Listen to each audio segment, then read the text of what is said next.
नमस्कार, मैं हूँ Suman Bansal, tarot card reader, angel card reader. जैसा कि मैंने अपने पिछले वीडियो में आप लोगों को बताया था कि पथवारी माता क्या होती हैं, और मैंने आपको बोला था कि जब मैं उनको डेकोरेट करूँगी तो मैं आपको ज़रूर दिखाऊँगी। तो अभी मैं उनको डेकोरेट नहीं कर पाई हूँ, और कल क्योंकि पूर्णिमा का दिन है तो कल पहला स्नान माना जाएगा। मैं कल से पूर्णिमा का स्नान और कार्तिक स्नान शुरू करने वाली हूँ। लेकिन मैंने पेबल्स अरेंज कर लिए हैं जिनको भी मैं डेकोरेट नहीं कर पाई। कारण क्या था कि मुझे लग रहा था कि कुछ पेंट मेरे पास पड़े हैं, कलर्स पड़े हैं, और मैं उनको पेंट कर लूँगी तो वो परमानेंट, क्योंकि जब हम पथवारी माता का पूजन करते हैं तो वो दूध की लस्सी वगैरह उनको चढ़ती है, तो मुझे उस पर परमानेंट कलर चाहिए था। लेकिन मैं वो परमानेंट कलर नहीं कर पाई क्योंकि मुझे लग रहा था कि घर में जो है वो सही सलामत पड़े हैं। लेकिन जब पेंट करने की बारी आई तो मैंने देखा कि पेंट तो सूख चुके हैं। तो अभी मेरा बाज़ार जाना नहीं हुआ है, लेकिन देखिए मैं आपको दिखाती हूँ मेरे छोटे छोटे पेबल जो मैंने इंतज़ाम किया है। आप देख सकते हैं कितना प्यारा स्टोन है, और ये है मेरा सेकंड स्टोन। ये सब पथवारी माँ के मैं फेस बनाने वाली हूँ इनसे, और एकदम परफेक्ट है। देखिए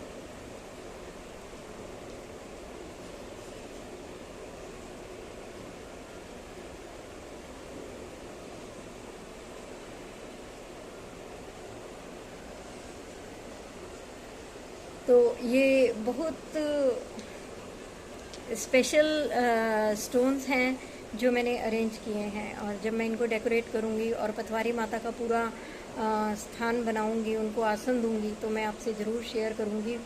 और अभी एक फेस भी मुझे किसी ने ला कर दिया, बहुत सुंदर है, माँ का फेस बना हुआ है। तो मैं सोच रही हूँ कि इनके श्रृंगार के साथ साथ वो फेस भी वहाँ पर मैं डेकोरेट करूँगी, और तब मैं आपको दिखाऊंगी कि पथवारी माता का आपको दर्शन कराऊंगी। फ़ोटो मैं कम्युनिटी सेक्शन में आपके साथ शेयर करूंगी। और लेकिन मैं जिस बात के लिए आज वीडियो बना रही हूँ वो बात अब मैं आपसे शेयर करती हूँ जो मैंने अभी तक नहीं की। बात ये है कि हम सभी कार्तिक में दीपदान करते हैं, और एक बार बार शब्द आता है दीपदान दीपदान दीपदान, ठीक है। लेकिन मैंने अपनी एक पहले भी वीडियो में बताया था कि दीपदान का अधिकारी केवल और केवल, दीपदान को ग्रहण करने के अधिकारी केवल और केवल भगवान होते हैं। और यहाँ पर मैंने देखा, तभी मैं बोल रही हूँ कि हमारे एरिया में भी ऐसा मैंने होते हुए देखा है कि कुछ महिलाएं क्या करती हैं कि वे दीपदान का अर्थ समझती हैं कि लोगों को दान करना।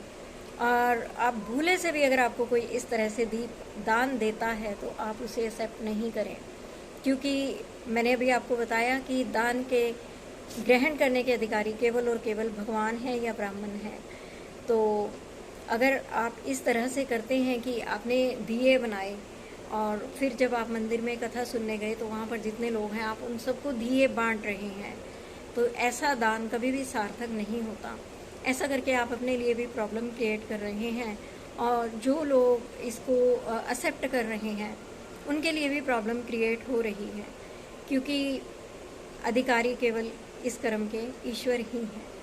तो प्लीज़ छोटे छोटे शब्दों का जो अर्थ होता है उनको समझने की कोशिश कीजिए। आप लोग जहाँ कहीं भी कथा कर रहे हैं, जहाँ कहीं से भी आप कथा सुन रहे हैं, ज्ञान ग्रहण कर रहे हैं, अगर आपको चीज़ों की क्लैरिटी नहीं है तो जो आपके कथा बाँचने वाले हैं, जो कोई भी वो पर्सन है, तो आप उनसे पहले उन चीज़ों की क्लैरिटी कीजिए, तब कोई स्टेप लीजिए। कहते हैं ना कि छोटे से छोटा जो दान होता है वो हमें बड़े से बड़े फल की प्राप्ति कराने में सामर्थ्य रखता है, और छोटे से छोटा पाप किया गया हो तो कुछ नहीं कह सकते कि कब वो हमें बड़े से बड़े संताप की प्राप्ति करा दे।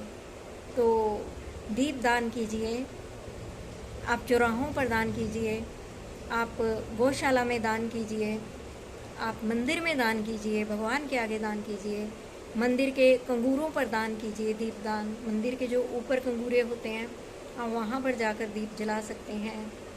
तो इस तरह की बहुत सारी पवित्र नदियाँ हैं, जलाशय हैं, घर के मंदिर हैं, आप दीप दान कीजिए।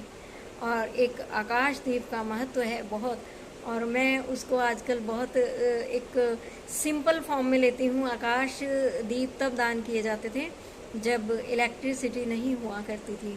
जब ये कथाएं लिखी गई तो कल्पना भी नहीं की जा सकती थी कि एक समय ऐसा भी आएगा कि हम स्विच ऑन करेंगे और दिन के जैसा उजाला हो जाएगा। तो रातों में घोर अंधकार हुआ करते थे। तो इस महीने में क्योंकि बदलती हुई ऋतुएं हैं और बहुत अच्छा मौसम होता है और बाहर घूमने फिरने का भी मन करता है, तो ऐसे मौसम में अंधियारों में निकलना बहुत मुश्किल होता था। तो इस महीने में इस ठंडक का, गुलाबी ठंडक का लुत्फ उठाने के लिए, थोड़ा घूमने के लिए लोगों को कुछ फैसिलिटी देना बनता था। तो ऐसे में व्यवस्था की गई कि आप आकाशदीप का दान कीजिए। लेकिन वो क्या होता था कि बहुत ऊंचाई पर दीपक को प्रज्वलित किया जाता था ताकि लोगों का मार्ग आलोकित रहे। और कहा जाता था कि जितनी देर तक दिया जलता है उतनी देर तक, उतने वर्षों तक, उतने हजार वर्षों तक, ब्रह्मा जी के वर्षों तक और इंद्र के आयु तक मनुष्य जो है स्वर्गलोक में वास करता है। इस तरह से इसकी उपमा भी दी गई। ऐसे ऐसे अलंकार दिए गए दीपदान के, आकाश दीपदान के। तो मतलब यही था कि अधिक से अधिक समय तक आपका दीप जो है वो प्रज्वलित रहना चाहिए। तो अभी अगर पॉसिबल नहीं है, फ्लैट सिस्टम है या कोई भी कारण है कि आप घर के बाहर दीप नहीं जला पा रहे हैं, तो कोई चिंता की बात नहीं है। आप लोगों ने क्या करना है, हमारे पास इलेक्ट्रिक दीपदान है। तो आप अपनी बालकनी का, आप अपने घर के बाहर की जो लाइट्स हैं, जो आपकी सड़क पर रोशनी पड़ती है या दूसरों के रास्तों में रोशनी पड़ती है, तो घरों के बाहर आप लाइट जला कर रखिए। भले ही आप एक डिम सी लाइट जलाइए, और वैसे भी शाम को जलती रहनी चाहिए क्योंकि घर के बाहर तो नेम प्लेट होती है। अगर शाम होते ही आपका नाम अंधकार में डूब गया तो यह एक अच्छा साइन नहीं है। तो आप इस तरह का दीपदान भी कर सकते हैं। और अभी मुझे एक और चीज़ माइंड में आ रही है कि अगर आप देखते हैं कि किसी चौराहे पर लाइट ख़राब हो गई है या किसी ऐसी जगह पर लाइट ख़राब हो गई है जो कि पब्लिक प्लेस है, तो आप वहाँ पर भी लाइट डोनेट कर सकते हैं, व्यवस्था कर सकते हैं।